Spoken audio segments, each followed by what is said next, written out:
If you hate sales, you're going to struggle as a personal trainer. I know it. It's not a question. It sounds harsh, but the truth that nobody says out loud is this. If you think that you're good enough, clients will come. This is how most trainers think. And I'm going to tell you the honest truth. They won't. The reason why they won't is this. You can be the best trainer in the gym and have an empty schedule because you don't know how to actually coach people into committing to themselves and getting started on training. This industry doesn't reward the best trainers. It rewards the trainer who can communicate value and get people to commit. So in this episode, I'm breaking down the sales reality every trainer needs to understand early. Because if you really get this, everything in your career moves faster. So let's get started. Let's kill this idea right now. Sales is not optional, okay? You just got started as a personal trainer, you just started your new job, you're working in a big box gym, woo woo, good job, okay? Sales is not optional. When I bring on trainers at this point in my career, I tell them the honest truth. Sales is not an option. Sales is something that you do, okay? Sales is not something extra you do. It is the job. So let's break it down. You have to start conversations. You have to guide people in the consultation and lead them, and you got to ask for the sale, okay? And if you don't do this, this is what happens. Nothing. No clients, no sessions, no income. You don't get paid for knowing. You get paid for converting. Okay? So every trainer says they want more clients, but most avoid the one thing that actually gets them clients, conversations. The number one thing that clients, that members state in a gym about personal trainers is that the trainers don't talk to me. That's what members say. Members literally have told me this. Trainers don't talk. And the reason why they think this and the reason why they feel like that is because trainers generally don't talk. Because I've had trainers literally tell me in the past, I don't want to feel like I'm bugging the members. Okay, but if I'm telling you that the number one complaint that members have about personal trainers is that they don't speak to them, what makes you feel like you're bugging them? Because they interact with a couple negative members who say, oh man, someone's already talked to me. But then they avoid the people that need to be talked to. This is where most trainers misunderstand sales completely, okay? And I'm gonna break this down for you. Here's point number 2.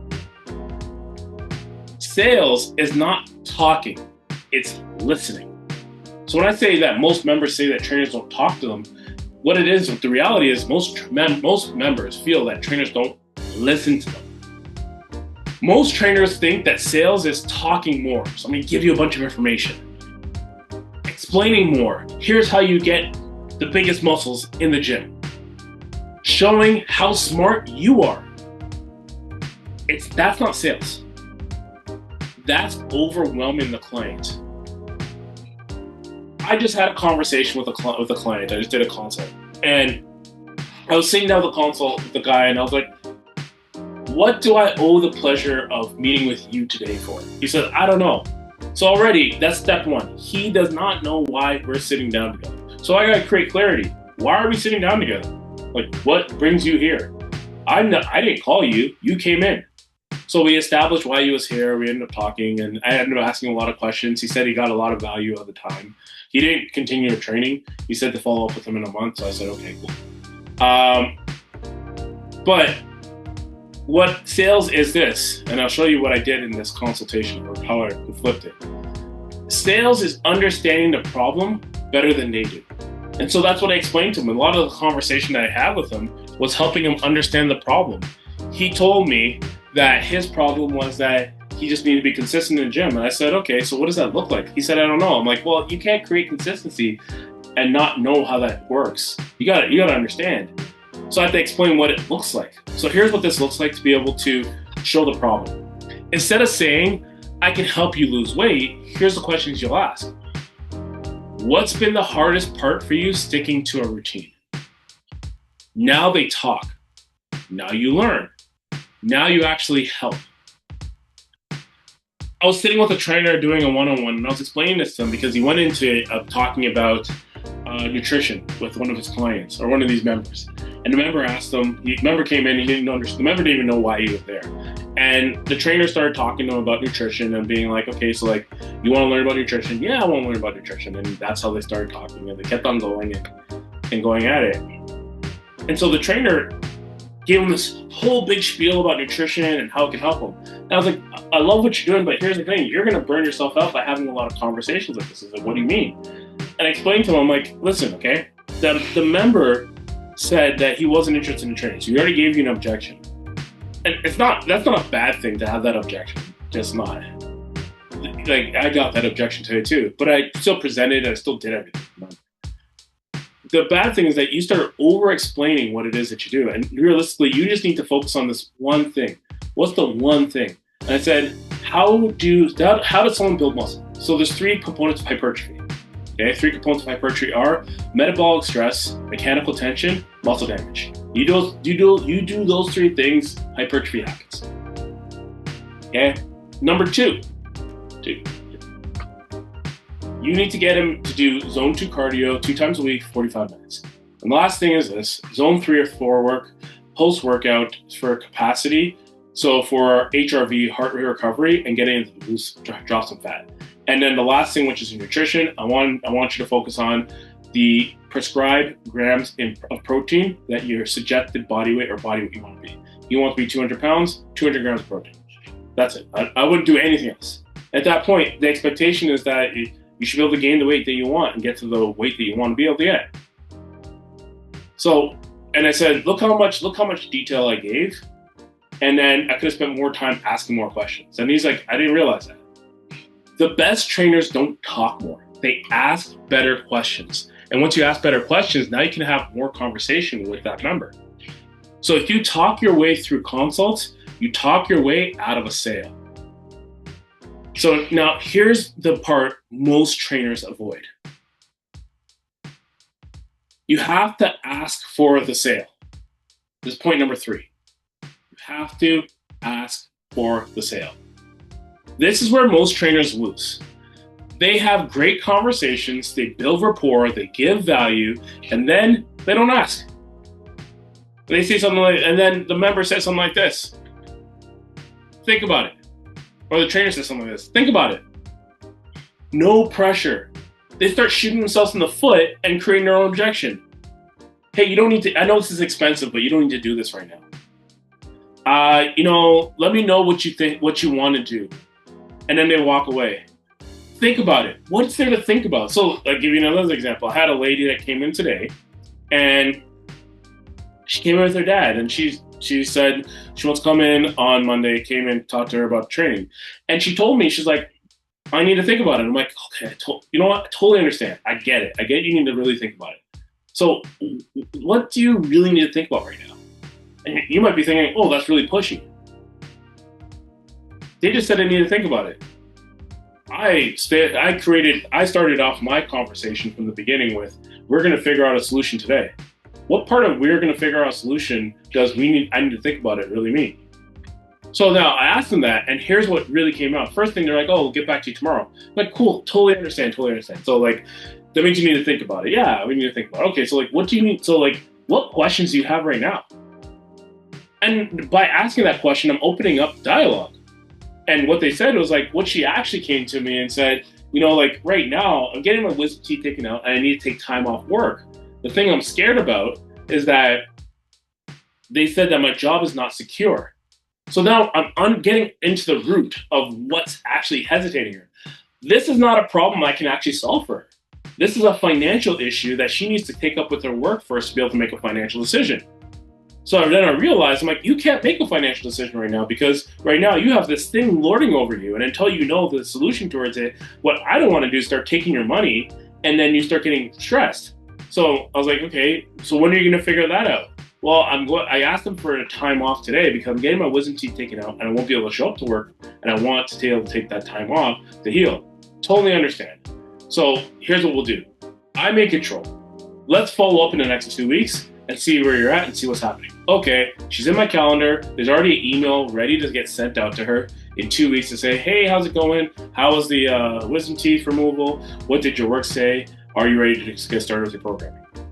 That's not hard. That's not hard. A lot of times what happens is we avoid asking for the sale because we're afraid of the rejection. So when you say stuff like, no pressure, just think about it. It's okay.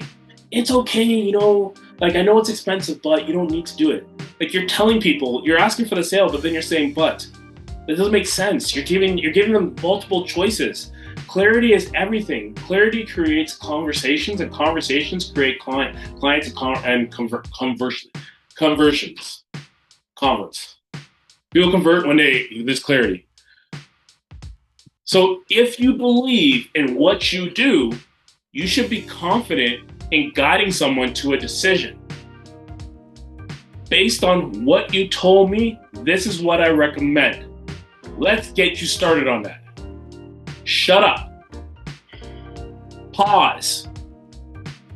Let them respond. If you don't ask, you don't get.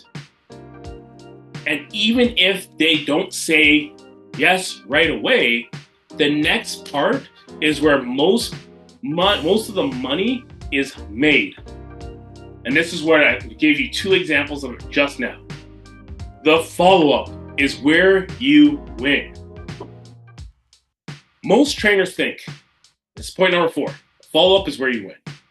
Most trainers think if they didn't buy, they're not interested. That's wrong. Most people need time to think about it. The money, the schedule, the commitment. Do you want a client for the next 6 months to a year, or do you want a client for a couple weeks and then they cancel? I would rather, in personal training, I would rather give people moment in time, like go think about it, go home. Like go think about it, please. I would rather people think about it because I want someone that's committed for forever. I want someone that's gonna be committed for the next 6 months to a year. What I don't want is someone to start and then tell me, oh man, I shouldn't have did this. The sales doesn't happen in the first conversation. It happens in the follow-ups. How many times are you following up with people? Or are you letting leads die and forgetting about them? It's like, oh, I need to talk to new people. What about the people that you talked to before? Oh, they said no. Okay, did you follow up with them? No. What are you waiting for? The key is in the follow-up. And this is where winning happens. So this is what winning trainers do. They check in. So that's how it sounds like. Hey, I was thinking about you today. You said the other day that you were waiting to get started, or you're waiting for this thing to happen. How's that going? I'll give you a great example of someone that I signed up when I first started. And what it was is that he was waiting for a job. And he said, I want to do this, but I'm waiting for a job. Okay, so I asked him more questions. So this job, what is it? He's like, well, it's a job as a cook, and if I get this job, it's gonna pay me more money and I can actually afford this. Okay, so let me get this straight. So I clarified. The only thing stopping you right now from getting started is the job? Yes. So when you get said job, you're gonna get started? Yes. When do you find out about it? I found out this Friday. So by this Friday, you'll know if you have that job. Yes. And if you get the job, you're gonna come here on Friday and get started? Yes. Clarity. That's all I'm asking for. Because at that point, I know that he's serious. So lo and behold, Friday he gets the job, and guess what he did? He came into the gym and bought a year's worth of training. All because I followed up with him and I set the parameters around our follow-up. Most trainers stop at one conversation.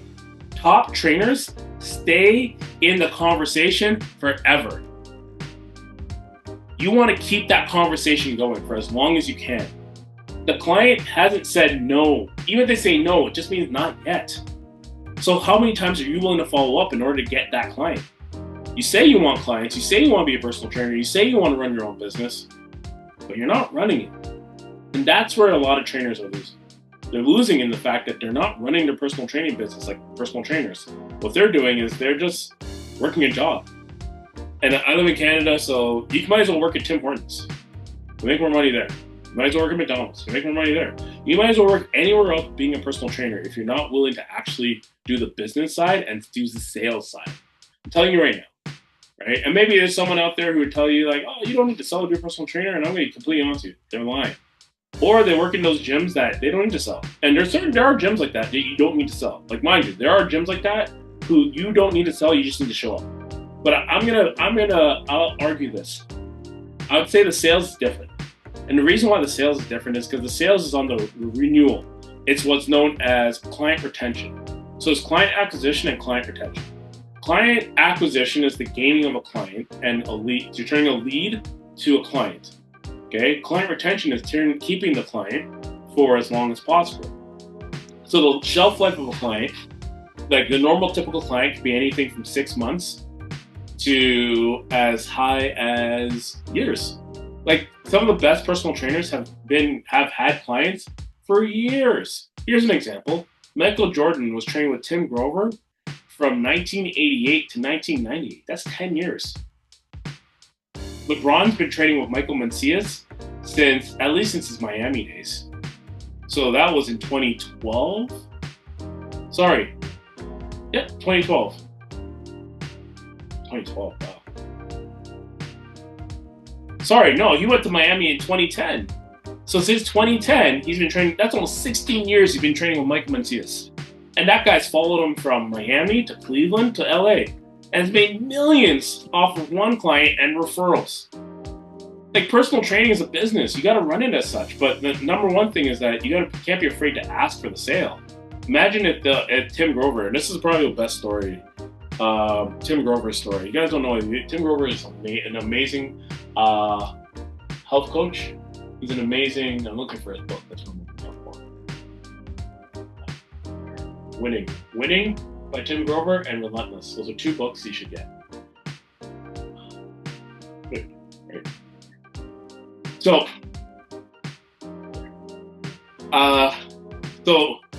Tim Grover wanted to train athletes. And so what ended up happening is that he worked at like a Bally's, like a gym, like a big box gym.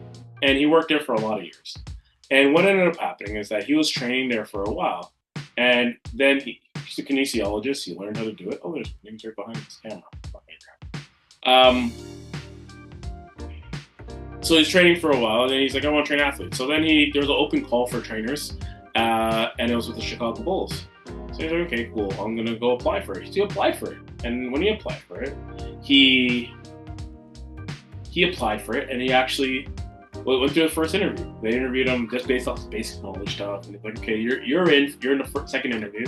The second interview is where he now has to meet the client, right? And he didn't know who the client was. He just showed up. And he shows up, they give him an address and say, okay, so if the client likes you, you're in. So he gets the client's address and, oh, sorry, wait. First, there was an open call, but it wasn't the open call. He actually dropped off his, like, I can help train people to everybody except one person's, which was the person that he ended up getting as a client, who was Michael Jordan. And he showed up to Michael Jordan's house. He didn't know it was Michael Jordan there and realized, like, oh my gosh, this is Michael Jordan. And it's all because of, and I say that all that's part of the sales process. You sell yourself to get this personal training job that you said that you want. So you can sell.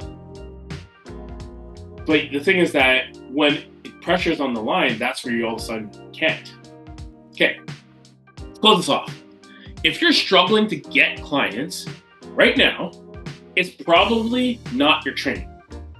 It's your sales process.